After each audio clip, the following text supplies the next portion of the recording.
Hey everybody, what's up? This video was kind of late. I know National Coming Out Day was like a week, maybe 2 weeks ago, but I never really got to make a video because it's a really tough subject for me to talk about sometimes. I mean, I'm not gonna sit here and say that I'm gay, because I'm not. So, this is gonna be difficult for a lot of people to understand, and I thought that's why I should make this video, I guess, for people on my Facebook who don't understand, maybe, or my family that doesn't understand what I'm saying. So yeah, taking this on my iPod, so it's not really gonna be edited, so sorry if it's a little slow, but let me just start off by saying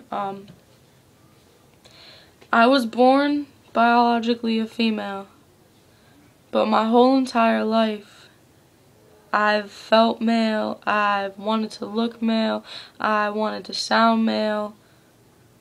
I didn't want to be called a female, I didn't want to start my period, I didn't like the fact that I started having a chest, all this stuff. But when you're young, you don't know what's going on. Sometimes you don't. Let me rephrase that. Sometimes you don't. I know there are some transgender children out there who they've known since they were like 4 or 5 that they were trans, but me, I kept it to myself because I didn't want anyone to know. I thought I was like weird. I thought that wasn't okay for me to be like that. So, I suppressed these feelings for a really long time. I went through my phases where I would dress like a boy and people would call me a boy and I would be happy. Like, I mean, I wouldn't be happy when they would tease me. Like, let me explain that. Like, I would go to school and I would get teased, and that would hurt my feelings because it's like no one wants to get made fun of. You know what I mean? No one wants to get made fun of. No one wants to be like, they're like, ew, you're a guy, you're fucking disgusting, all this stuff. Like, that made me upset. More than anything. I was in 5th grade, 6th grade, I had really low self-esteem, things like that. But it wasn't until about almost 2 years ago, that I finally decided to come out as transgender. And when I say transgender, that means that, my brain basically doesn't match up with the stuff between my legs. I didn't know how to put it. But basically, my brain is male. My brain's like, you're a dude, like, whatever, but everything else says otherwise. A couple things that I do to cope with this, I do chest bind. Right now I'm not because I'm about to go to sleep, but I would show you my binder, but it's being washed right now. But I do chest bind to make my chest look flatter, and it sucks because I was given the quote-unquote gift of a large chest, so that sucks bad. I don't pack, like, I don't have a pretend penis. It's uncomfortable for me. It's not that I think it's weird, it's just I don't really have bad bottom dysphoria. And what dysphoria is when you have, like, basically body image problems, or like my chest.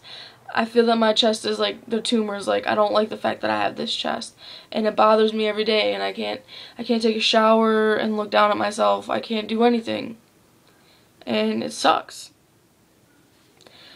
A lot of my family members don't understand this. They have said to me numerous times that other family members don't feel comfortable, that it's not right, that I'm going through a phase, that I've also had family members tell me, well, you're just a lesbian. The thing is, when you're a lesbian, you're a female and you like other females. I'm not a female, I'm a male. We've established that. I am a male trapped in this female's body, therefore I am straight. Now, you can argue with me all you want, you don't have to agree with me, but it's my life, it's not you, you know what I'm saying? You don't have to live through this life, you don't have to live through things I live through, so if you don't agree with it, that sucks. Like, if we're family and you don't want to, interact with me anymore, that sucks, but there's really nothing else I could do about it. I'm not gonna pretend I'm someone I'm not. Sorry, people are like texting me. But yeah. I mean, that's really it. I do hope to change my name to Jace Alexander. Sorry. There's no real reason behind that name. I really feel like the name Jace fits me well. A lot of people call me that now. I have looked into testosterone injections, but I'm waiting right now until I at least get out of high school. Gotta go to therapy for that and all that great stuff. My mom supports me 110%. She loves me as long as I'm safe. My dad doesn't really understand the whole thing. We really don't talk about it. It's kind of like he knows I like to dress like a boy, and that's where that ends. Sisters are supportive. My friends are supportive. Really quick, I wanted to thank everybody on Facebook and school, places I've worked, just around the community that have supported me. I want to thank you so much for not rejecting me and for always being there when I need people to talk to, because I've heard a lot of horror stories about people who have no one to turn to, and a lot of my friends have become very, very supportive, and I just want to thank you for that. Especially my family members that have been supportive. My mom, I want to give a shout out to my mommy. Thank you for always supporting me. And yeah, if anyone has any questions about what it really means to be trans, like a more in-depth video, then definitely just, if you're on Facebook and you're seeing this, then send me a message, YouTube, comment me. I really am here for anyone that needs to talk. And this is honestly the first time I've come out and said to a lot of people, hey, I'm transgender, and that's how it is. And it feels pretty awesome. So, yeah, make sure that, you just let me know what's up, and I'll definitely be seeing you guys later. Thanks.